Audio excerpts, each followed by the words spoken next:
everyone and welcome to my video Q&A that I'm doing for my first 1,000 subscribers milestone thingy. Thank you all for subscribing. I'm going to be answering the questions that you've asked me now. First question from Necros. Which deck should new players invest in? And what was your first Duel Links deck? Well, Necros, I think like players should invest towards these three decks if they're new. Force of Infinity has like two pretty good and cheap decks to be playing. Abyss Actors and Dynamists. They are good both to learn the pendulum mechanic in general. They are not too difficult to grasp and they're pretty easy to play. They're pretty Otica-centric and I think pretty fun to play. And also, they're just in the same box. If you're building one, you can build the other. And the second deck that I would well, I guess the third deck that I would really recommend to people would be Infernoids. Because that's my favorite deck at the moment. I think it's a really strong deck that is well positioned in the current metagame. It also teaches you a lot about resource management and managing your quick effects mostly. And it's pretty cheap to build as well. So I haven't really put that much thought into it, but I really like when decks are focused in a single mini box and pretty easy to build and to play. Um, as for the first deck that I played, it was something a bit like this one, Naturia Beatdown. So the idea of the deck would be you'd be playing um, Naturia, this guy, I forgot what its name was, or Maron, which had a non-summon effect. And since you activated the effect of a Naturia monster, you could special summon this level 5 guy and then activate Beatdown in order to, well, beat over stuff. Way back when I started playing, which was like, I want to say mid 2017, Beatdown was still a pretty strong skill that you could activate any number of times per duel and boosted all of your monsters, not just the high level ones. Also, you had 3 enemy controllers. Anti-magic arrows was used to dodge enemy controllers, Mirror Wall, Windstorm of its Aqua, and Naturias had their own, I think it was the Spell Trap Negate. It was pretty cool. So it was a pretty cheap deck to be playing until I started playing stuff like, I think, Sacred Phoenix in the late DM era, and then moved on to GX decks. Next question, Niklas asks, what deck would you like to have in Duel Links, realistically? Time Fuse is a good idea. My personal favorites would be these three. Spring Hands is a really fun Xyz-centric deck that I think does some pretty unique stuff, also just like their aesthetic. Tri Brigade is one of my favorites all-time TCG decks. I think it'd be really interesting to see how they would work in a game with way less zones, and a game in which it's more difficult to use cards like Revolt, or even Make Shrek optimally, you know? And Sue Ships, because they are funny, and I don't need any other justification for wanting them in the game. It's just a funny archetype. Imago Drop asks, if you had to play... Well, I'm gonna start this one over. Holy shit. Imago Drop asks, if you had to play Duel Links in one meta, which would it be and why? I think my all-time favorite metagame in Duel Links was the early 5Ds era Duel Links, in which there was a lot of decks that were playable. GX was like, I don't want to say plague because I did like these decks, but there were Sylvans and then there was Furrier that were really strong, powerful decks, and then there was Amazonas, which was really miserable. But after this deck was nerfed, there was plenty of cool decks to play. Heroes with Masked Heroes were the deck that I was building towards. I was playing Vampires. Kokai Meru was also kind of fun. Karakuris was one of the first like decent Synchro decks. I wasn't a fan of like Silent Swordsman. Never built Buster Blader. Wasn't a fan of Silent Magician either. But I did play Gears.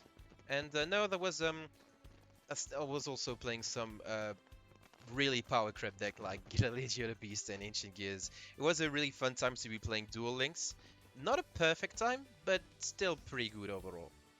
Next question from Origami DK asks, what's your favorite decks you've used throughout your entire time playing Duel Links? And it kind of goes the same as the previous question, like definitely Vampires. This is actually the deck with which I got my first King of Games way back then. In I think it was December 2018, I think. Back when vampires were like one of the best, if not the best deck of the metagame. And I didn't have that many staples and one Cyclone, one Mirror Ball, one Galaxy Cyclone. But I still had a lot of fun piloting this to Cog. I thought it was a really cool and interesting deck to be playing. Really resource oriented, with a decent, for the time, game plan. A deck that really did something that no other deck really achieved ever since. The deck kind of died once Samurai Skull was put to 2. But it was still a fun time playing it for the time that I was played it. And genuinely will never forget this first card was incredible. Omar Islam asks, what's the best deck in Duel Links? You know the answer. It's Noids, baby! Mustafa asks, card unboxing when? Tomorrow. Zoinky Boy asks, what's your favorite world in Yu-Gi-Oh? I'm gonna go with GX. This is a very old screenshot from one of my uh, very old replays in which I played Aliens. Aliens was also a deck that I really enjoyed, by the way. I forgot to mention that. But GX had a lot of like really cool archetypes that did not really involve the extra decks, so they didn't like feel like you had to use the extra deck the way like Six Sams did, you know? But no, GX had Aliens, which I really enjoyed, Ancient Gears that were pretty cool, Gears, Masked Heroes that I've mentioned earlier, Sylvans I actually enjoyed, Furriers I was a fan of, that's one of my many toxic traits. Uh, and yeah, there were a couple of decks that were bad, Cyber Angels and Amazonas, definitely not a fan of those, but overall it was a really good time to be playing Duel Links, I feel. Nimalabe? Nimalabe? I don't know how to say it, I'm so bad. Asks, Hero Guide when? Never. 'Cause there's so many versions of heroes and I really can't be asked. Also, I only have one Sunrise, and I'm not gonna spend money to get another one because I don't want to. Said Dunk asked, do you 1v1 fans? I could. Once I get a better internet connection, one that actually allows for streaming and stuff, I'll definitely be streaming dual rooms and be playing against some of you guys if you're interested. I think that'd be pretty fun. Joyboy asks, congratulations, what's your ranking of the 4 dragon archetypes in ArcV? ArcV or Arc 5? How do you say it? I don't know. These are my favorites. Predator plants are really cool. I like plant archetypes. I think they have a bad rap because of some heroes of the game. I think they're really cool in general. They really like just these planty guys, and they look like really cool predators and stuff. That's what they call predator plants. Phantom Knight's also a pretty fun archetype, based around graveyard recursion. As you all know, I just like their aesthetic. I think it's kind of neat in what's it going. Speedroid would be like way behind these two. Some of them look decent, others I'm not too fond of the aesthetic, and I don't know, I just don't like synchro spam decks in general that aim to end on like 60 negates, don't lose to any end traps. I don't, this is not the kind of playstyle that I tend to like, and synchro decks are just this in general. I guess Sodice is also an archetype that I don't care for at all. Kinji asks, is that a clock in your pants, or are you just really happy to see all 1000 of us? It is a clock.